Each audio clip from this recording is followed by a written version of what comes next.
그러면 첫 번째 기조 발제는 아까 소개드린 대로 한국자유회의 위원이시고 그리고 경기대학교 정치전문대학교 교수이신 조성환 교수로부터 3.1운동을 보는 새로운 관점을 주제로 발제가 있겠습니다. 그럼 부탁드리겠습니다.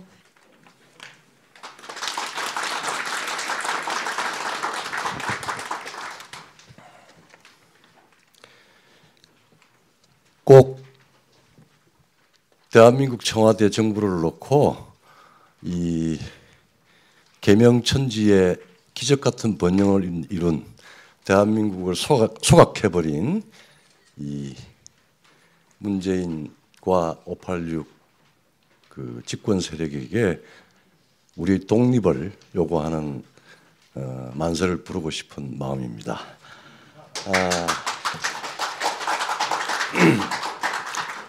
사실은 제가 사실 이게 뭐 기조 발제라기보다는 왜 이런 주제를 택하게 되었는가를 제가 설명을 조금 드리기 위해서 사실은 이제 개시 오프닝 리막스를 하기로 했는데 거리 되어 버렸습니다. 첫 번째 이 회의를 하기 위해서 오늘의 의미를 보는 게 왕조 시대에도 우리 뭐 조선조 그랬죠.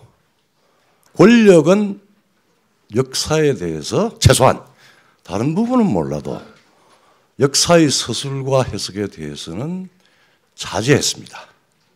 다른 부분은 패도가 존재했지만은 최소한 역사에 대해서는 정말 몇몇 폭군을 제외하고는 그건 동양과 서양이 마찬가지였습니다. 자기 스스로의 자화상을 자기 마음대로 인민들한테 혹은 국민들한테 백성들한테 보여주는 거는 그거는 권력이 넘지 말아야 될 금도인데 이렇게 발전하고 번영한 이 나라에서 이렇게 눈만 뜨면 거짓말을 아주 엄중한 기획으로 하고 있는 정권을 보고 사는 여러분들의 마음속의 분노 언젠가는 광명과 해방으로 갈 수 있었으면 좋겠습니다. 제가 왜 촛불 혁명 정부는 왜 역사의 판관이 되려야 하는가?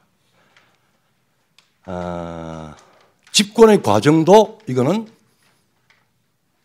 음모와 공작이었습니다. 진실로 국민들로부터 정당성을 받을 수 있는 게 아니라 잠시 우리 인도와 강명에 충만한 대한민국 국민들의 눈과 귀를 속여서 집권했습니다. 그리고 집권하자마자 8.15선언 경축사에서 대한민국 우리의 생일을 강탈해 갔습니다. 바꿨습니다. 지금 광화문 옆에 무대를 설치하고 있더군요. 신한반도인가? 신한반도. 오로지 과연 저자들이 평양의 저 사악한 영생 전체주의에 대해서 같이 공존할 수 있을지 저들에게 묻고 싶습니다. 문재인 대통령에게 묻고 싶습니다. 저들이 과연 피를 남은 민족인가 아니면은 인류사에서 유례없는 야수도 안 그러죠. 악마와 같은 사악한 독재자인가? 독재자이면 민족이 아닙니다. 우리 3.1 운동의 기미 독립선언서의 가장 위대한 요소는 단순히 우리의 주권을 빼앗아간 일제에 대한 독립을 요구한 게 아니라 거기에는 개인의 존엄성, 여기는 자주민하고 그 뒤에 재산, 인도, 광영 다 즉 그러니까 보편적인 인도의 의식과 그 다음에 여러 국가 간의 공존과 평화를 이야기했습니다. 말하자면 왕조 사회에 혹은 중화 체제에서 겪지 않았던 국가는 주권을 가지고 개인은 자유를 가지고 존엄을 가지고 그 뒤에 재산까지 선언했습니다. 그리고 타국과 공존하고 공영하고 평화를 유지하고 마지막에 인도라고 하는 보편적으로 세계 어떤 국가의 어떤 사람한테도 적용되는 가장 보편적인 원칙을 선언했습니다. 그런데 지금 우리는 검도를 지켜야 될 권력이 역사에 대해서 난도질을 했습니다. 우리의 생일이 4월 11일 공휴일로 정한다고 그 알량한 24시간의 휴식을 위해서 우리 스스로의 정체성을 여론조사를 해서 팔아먹으려 하고 있습니다. 남북한이 같이 3.1운동을 기념한다고요? 김정은을 불러서? 여러분들의 그 속의 분노, 제 마음 같았을 겁니다. 그리고 이 대한민국 1948년 우리 헌법에 3.1 운동의 정신과 임시정부의 법통을 이어받아 48년 자주롭고 그러니까 독립되고 자유로운 민주공화국을 만들었습니다. 뒤에 나오지만은 임시정부는 정부이고 그것도 고귀합니다. 3.1 정신의 현대 문명의 정신을 받아서 민주공화국을 선포한 그 정신 잉태됐습니다. 그리고 우리 헌법은 48년 오롯이 국민 영토 주권을 가진 그리고 국제적으로 그해 12월 12일 국제사회로부터 합법정부로 인정받은 국가로 탄생했습니다. 우리 건국, 우리 나라의 탄생은 1948년입니다. 8월 15일로 하는 게 정부 수립과 건국과 광복을 같이 동시에 하는 게 70년의 역사였고 이 정부가 그렇게 정통성을 이어받았다고 하는 김대중 노무현 정부도 건국 50주년, 건국 55주년을 성대히 그리고 겸허히 기념했습니다. 그런데 작년부터 우리는 우리의 생일을 잃어버렸습니다. 왜 역사의 판관이 되어서 나라를 흩어리느냐? 이제 분명히 그 내용이 나타나고 있는 것 같습니다. 며칠 전에 여론조사에 많은 국민들이 일민족 이 체제 연방 통일을 찬성한다. 김일성이가 만든 고려 연방제 안의 내용을 가지고 물었습니다. 그거는 사기고 실현 가능하지도 않고 만약에 되면은 피의 분란만 있습니다. 예면을 보았지 않습니까?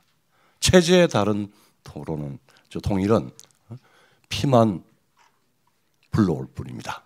그게 만약에 그냥 핵도 없애고 정상국가가 되고 어쨌든 간에 최소한 국제적인 기준을 거치는 이국가 이체제 같으면은 그리고 같이 통일 이야기 안 하고 서로 분리돼서 살자 그러면은 오케이 나도 생각할 수 있는 국민들도 깊숙이 생각해야 될 사안이지만 핵을 가진 김씨 영생 집단한테 대한민국을 팔아먹는 일입니다. 그래서 역사를 마음대로 재단해서 우리의 생일도 우리 정체성도 빼앗고 그리고 연방제적인 방식으로 통일. 여러분들 평화라고 하는 이야기는 통일과 반대되는 이야기입니다. 그런데 그 사람들의 저희는 연방제 통일의 방침이 찍혀 있습니다.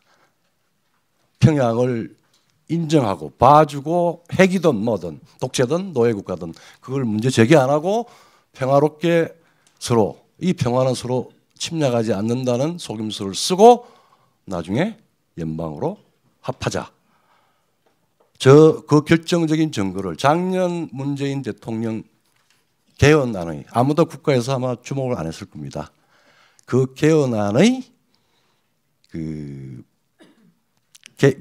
조항 하나 삭제하는 조항이 있는데 국가 원수 조항을 삭제했습니다. 개헌해서 연방제 만들어서 지방 분권 국가를 지향한다라고 하는 그 규정이 결국은 김일성 왕조의 김일성에게 그 원수 자리를 내어주겠다라고 하는 의사로 정치학자로서는 그게 그렇게 들렸습니다. 어쨌든 이 100주년의 행사가 이렇게 역사를 재단해서 우리의 정체성을 바꾸고 정치적인 혹은 경제적인 변동을 꾀하려는 집권 세력에 의해서 대한민국은 위기에 처해 있습니다. 이 페이지에 보면은 그래서 3.1운동 100주년 이 정부가 작년 재작 2017년 8월 15일에 2019년이 되면은 3.1운동 100주년을 기념해서 나라가 100년됨을 1세기의 기념을 성대히 하겠다라고 했는데 제가 15페이지고 중간에 보면 제가 그 3.1운동 100주년 기념사업위원회 홈페이지에 민주주의의 100년, 민주주의의 역사 앞에 자유는 뺐습니다. 그 민주주의는 남북한이 같이 갖는 걸로 곳곳에 배열을 해놓았습니다. 그리고 한국 100년의 기억 여러분들 한번 보십시오. 대한민국의 야당이 혹은 대한민국의 어느 지식인이 3.1운동 100주년 기념 사업회 홈페이지의 그 무지막지한 내용들을 지적하지 않는 이런 야만스러운 상태에 있습니다. 아마 저들이 워낙 숙청과 공포의 세계로 만들어가니까 그런지 모르겠지만 우리 이영훈 선생님 저 몇 사람을 제외하고는 이 사람들의 그 엄엄한 전략과 그리고 공작이 뭔지를 잘 모르고 지나가는데 사실은 100년의 기억을 3.1 운동의 봉기, 만세가 두 가지 1960년까지 만세의 역사였습니다. 저항만이 있는 역사였고 그다음 두 번째 1960년에서 1980년에 우리가 현대 문명의 중요한 그 기초를 만들어가던 산업화 혁명을 하던 그 시기를 오로지 항쟁의 시기로 4.19 혁명과 5.18과 4.19와 5.18과 그 다음에 60을 항쟁의 시기로 만들었습니다. 그리고 촛불의 시기로 만들었습니다. 정말 저 스스로 이 분노의 전율 속에서 그걸 보고도 그냥 그게 넘어가는 게 지금 우리 후세대는 젊은 세대들은 뭘 보겠습니까? 역사의 100년의 기억이 저항과 봉기와 항쟁의 역사라면 오늘의 우리가 존재할까요? 왜 모든 나라의 주인인 주권자는 그냥 침묵하고 있습니까? 촛불이 우리의 정체성과 우리의 기억까지도 마음대로 조작하고 거슬러도 우리는 가만히 있어야 되겠습니까? 이제 이런 문제의식이 존재해서 이 세미나를 만들었습니다. 오늘 두 분이 말씀을 드리는데 우리는 3.1 운동 제 마지막에 보면은 우리 처음에 우리 한자 우리 고등학교 때 많이 거의 외우고 했는데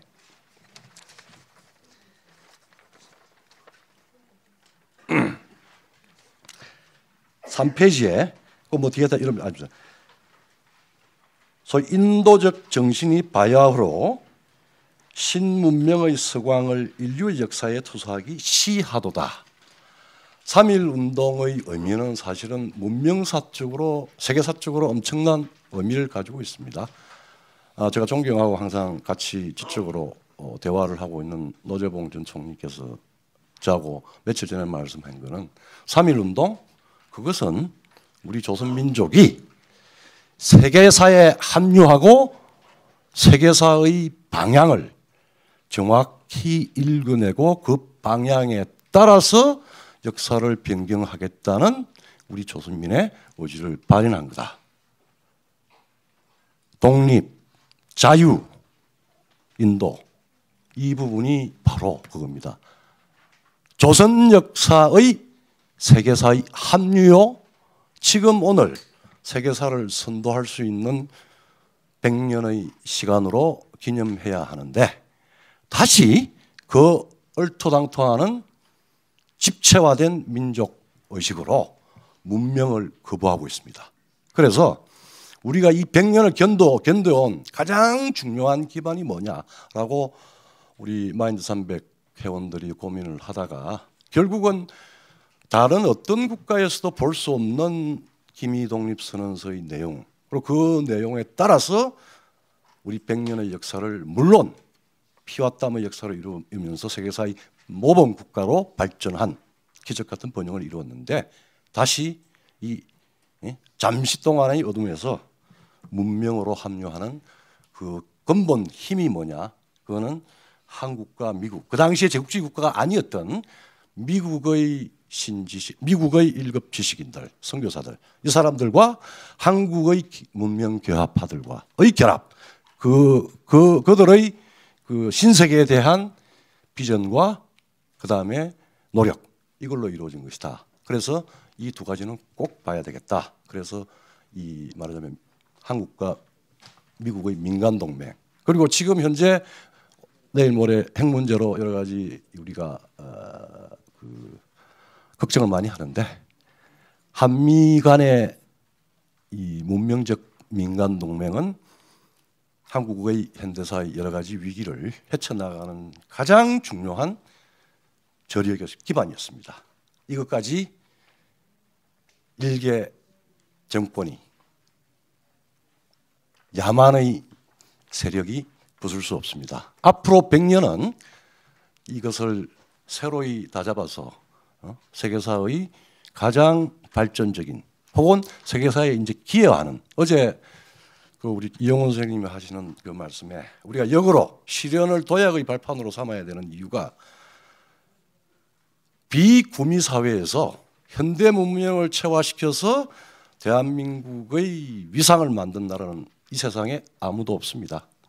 우리가 이 야만을 물리친다면, 이 반문명을 물리친다면, 이 전체주의의 발호를 물리친다면 아마 북녘 남은 반, 그리고 역사적으로 지금 신천하 체제로 반동으로 가고 있는 중국 대륙까지 자유민주 인도의 광명을 우리가 횃불을 들어서 세계사에 기여하는, 옛날에 유럽에서 왜서의 문명적 기여라고 그랬는데, 우리가 어떻게 세계사에 기여하느냐를 지금부터 생각합시다. 예. 감사합니다.